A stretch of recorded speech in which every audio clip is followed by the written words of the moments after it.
Tere minu poolt. Aitäh tutvustuse eest. Mõne sõnaga sellest, kuidas mina ja Viljandi oleme omavahel seotud.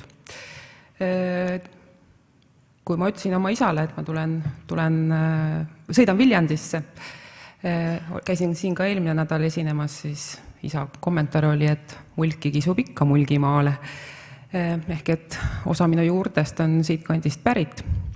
Alates aastast 1996 olen ma käinud iga aasta paari pausi aastaga Viljandi folgil, mis tähendab seda, et ma tunnetan seda linna läbi selle tolmu ja melu iga aastaselt. Ja iga aasta, kuna mul on sünnipäev talvel, siis iga aasta, kui me noored ilusad olime sõbrannadega, siis me pidasime minu sünnipäeva Viljandi järve ääres. Nii et sellised kõige ilusamad, romantilisemad ja kõige helgemad hetked minu elus iga aasta, alates aastast 1996 on seotud Viljandiga ja Viljandi järvega. Nii et side on mul Viljandiga hästi tugev, seetõttu on minu silm kogu aeg ka Viljandi arengutel peal, lootuses, et kõik see, mida siia tehakse sama ilusalt ja targalt, kui on tehtud need kultuuripärandiga seotud hooned ja ettevõtmised, mis siiani Viljandit kaunistavad ja mis kümneid tuhandeid inimesi siia iga-aastaselt toovad. Et see on nagu ainulaadne võimalus meil täna mõelda selle peale, et kuidas Viljandit veel paremaks selles osas teha. Ja mis puudutab siis randa, siis selle rannaga ongi mul tihedam, just järverannaga seotud selline tihedam kontakt seeläbi, et paljude folklorite jaoks on see koht, kus olla korraks oma ette, eralduda suurest melust. Nüüd viimastel aastatel on samal ajal umbes suur võrkpallivõistlus samal ajal, et seal on muusika ja selline teistmoodi olemine, aga mitte vähem tähtis ei ole suvise Viljandi puhul see, et Viljandi seal nendes kohvikutes järve ääres saab käia pissil, sest kui on nii palju inimesi linnas, siis tegelikult neid avalikke tualette siin linna peal väga palju ei ole, et siis on nagu külastajatel täpselt teada, et millises kohvikus võib käia ja kus saab käia. Nii et selline üks mõttekoht, et mis on see, mis inimese liikumise trajektoora suunab. Need on avalikud tualetid, eriti kui teil on väiksed lapsed.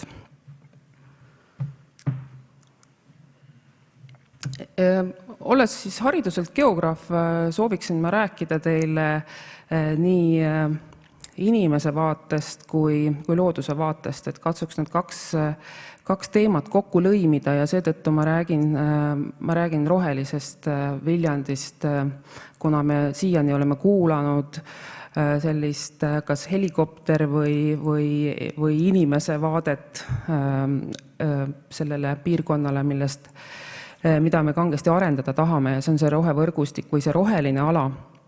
See pilt on tehtud nädal aega tagasi ja kindel on see, et kui siin nüüd eelkõneleja Tartust rääkis, et on jõgi on hoopis midagi muud kui järv, siis tegelikult ei ole. Ka järve vesi või järve see äärne ala või luht on selles suhtes veerežiimi mõttes haavatav, et nii kui vett rohkem on, nii on need alad seal veega kaetud. Seda ka eelmine nädal näitas. Lumi sulab ja teades seda, et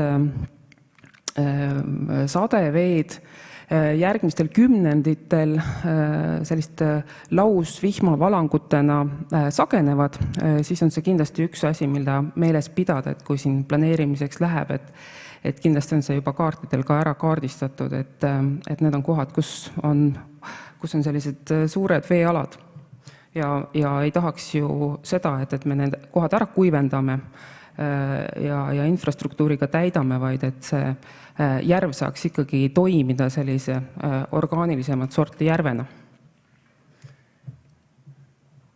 Ja see rohevõrgustiku või ütleme siis selle roheala tähtsust ei saa tänapäeval alahinnata, et me tahaksime võib-olla ka siin väikeses linnas võib-olla rohkem seda infrastruktuuri tuua sisse seetõttu, et tundub, et see loodus on kohe järgmise künka taga ja seal on palju vaba maad. Aga seal, kus on linn, seal ikkagi on vaja võimaldada inimestele võimalikult kiiret linnalooduse kättesaadavust selleks, et mitte autoga ei peaks sõitma loodusesse, vaid see loodus võiks olla linna juures. Seetõttu see sotsiaalne sidusus, koos olemine perekonnaga siinsamas linna keskel looduse sees on ääretult oluline. Ja nagu me eelkõnelejad oleme kuulnud, siis see on hästi tugev ka identiteedi kandja ja identiteedi looja. Ja teine selline väike nuanss, mida tahaks tuua sisse nüüd sellises suures globaalses kliimaraamistikus, kliimakriisi ja liigirikkuse kriisi raamistikus on see, et see taristu, mida me võib-olla tahame sinna järve äärde luua, võiks arvestada sellega, et mida rohkem me ta tehislikuks teeme, seda kuumemaks see piirkond läheb. Ehk et siin on näidatud väga lihtsalt seda, mida tähendab niidetud ala, mida tähendab siis selline tavaline asfalteerimata tee ja need temperatuuride vahed on suhteliselt suured. Ja see on, ütleme, oluline just selles kontekstis, kui me seda piirkonda soovime kasutada. Aga mitte ainult, vaid nagu näete, siis linnad on just need kohad, kus kõige rohkem kasvuhoonegaase tekib, et me oleme linnadega loonud sellised räpased kohad justkui. Ja selleks, et seda kasvuhoonegaase võimalikult palju siduda, siis see loodus linnaruumis, on see siis väikelinn või suurlinn, on ääretult oluline. Ja tänapäeva linnade planeerimine lähtub ikkagi raamistikust, et kuidas olla võimalikult kliimasõbralik oma tegevustes ja võimalikult väikese jalajäljega. Need on pildid jällegi eelmise nädala minu jalutuskäigust Viljandi järve äärest ja see, millises mitmekesises kasutuses see juba praegu on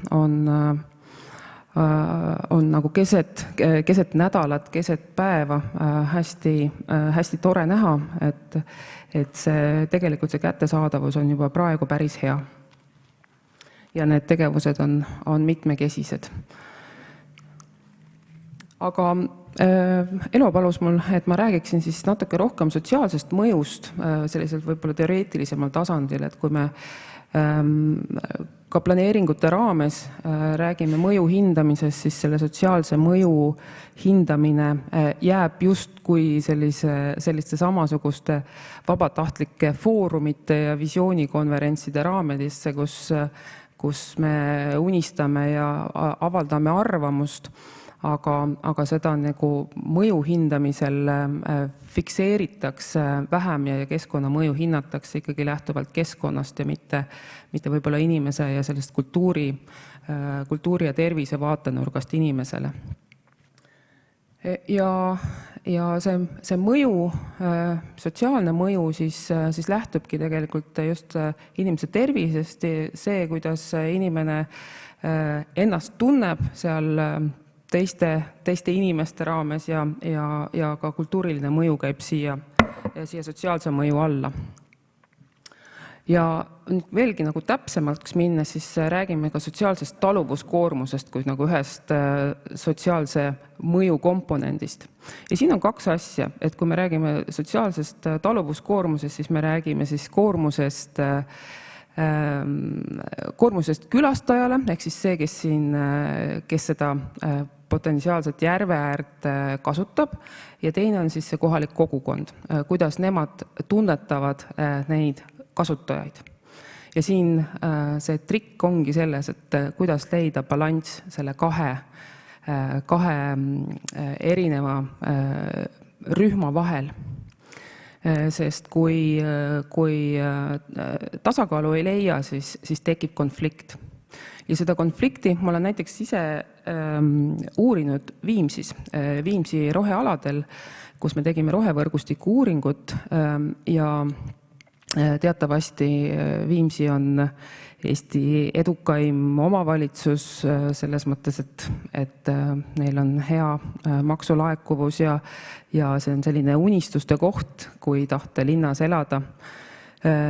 Tegelikult ei olegi see ju linn, vaid on nii-öelda maapiirkond, aga see ongi nagu linn ja maa natuke koos. Ja sealne rohealade kasutusuuring ja seal vaadates siis seda taluvusuuring tuli välja, et kohalikud inimesed on ääretult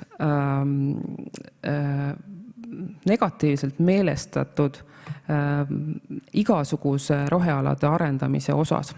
On see siis metsaraie, puude mahavõtmine, võsaraie, aga siis ka paljude inimeste külastus nädalavahetustel näiteks, et käib liiga palju inimesi meie metsas. Ja see on seotud sellega, et Tallinna ümbert on metsa ja neid rohealasid lihtsalt ära kadunud, arendused on teinud oma töö ja see tähendab seda, et siis nii tallinlased käivad Viimsis kui viimsilased ise ja see taluvuskoormus kasutaja mõttes on tõesti ületatud. Ja kuidas seda tagasi pöörata, eks see nüüd Viimsi enda mõttega vaja siin neil tööd teha, aga nüüd kui mõeldes sellele, kui tohutult suurt üledimensioneeritud spaad soovitakse rajata selle järve äärde ja kuhu need inimesed siis kõik kõndima hakkavad ja kuidas moodi, et mida see tähendab sellisele väikesele kogukonnale igapäevaselt, kui on näiteks koolivaheajad. Et kas see tähendab, et inimesed on rõõmsad, et elu on jälle Viljandis või tekitab see kuidagi konfliktsust, et see on nagu koht, mis tuleks nagu läbi tunnetada, sest loomulikult see sotsiaalne taluvuskoormus Viljandi folgi ajal on kindlasti midagi sellist, mis kohalikule inimesele võib jätta sellise tugeva negatiivse jälje just selles mõttes, et inimesed sõidavadki linnast minema, sest siin on liiga palju inimesi. Ja kindlasti see spa, rajatav võimalik spa on üks nendest probleemkohtadest. Ma loodan, et seda spaad sellise suurlinna spaana ikkagi siia ei tule. Et see muudab seda järveäärt ikkagi pöördumatult, siis me ei saa rääkida enam sellest vaiksest piirkonnast, nii nagu ta täna on. Ja nagu öeldud, et siis ega kogukond reeglina muutust ei soovi. Ja siin ongi siis nüüd arendajate ja linnaplaneerijate enda selline kokkuleppe koht, et kuidas teha nii, et kogukond oleks rahul nende arengutega, mis linna ääres või mis järve ääres tehakse ja ka kogukonnas on kindlasti endal erinevaid arusaamu.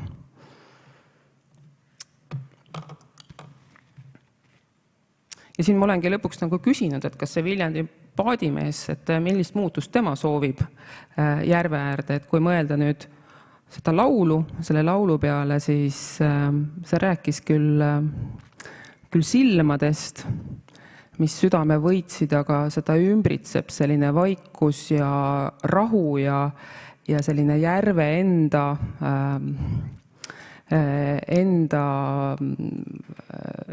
enda olemine, et kas me seda, kas ja kuidas seda järve ja järve äärt planeerida nii, et see vaikus ja rahu jääks. See on minu meelest selline võtmeküsimus, sest see esimene laul, mida me kuulsime siin, Puhkuse kõik veedame Viljandis, et see kuidagi haakub sellega, mis toimub seal Viljandi järve ääres täna, aga et siis kuhu on liikunud Viljandi paadimees täna, et kas see on siis teise poole järve või kus on see rahu, ja see privaatsus, mida me siis otsima läheme. Sest meil kõigil on kuidagi erinevad arusaamad, ka erinevatel vanusega seotult sellised erinevad ootused loodusele ja looduses viibimisele.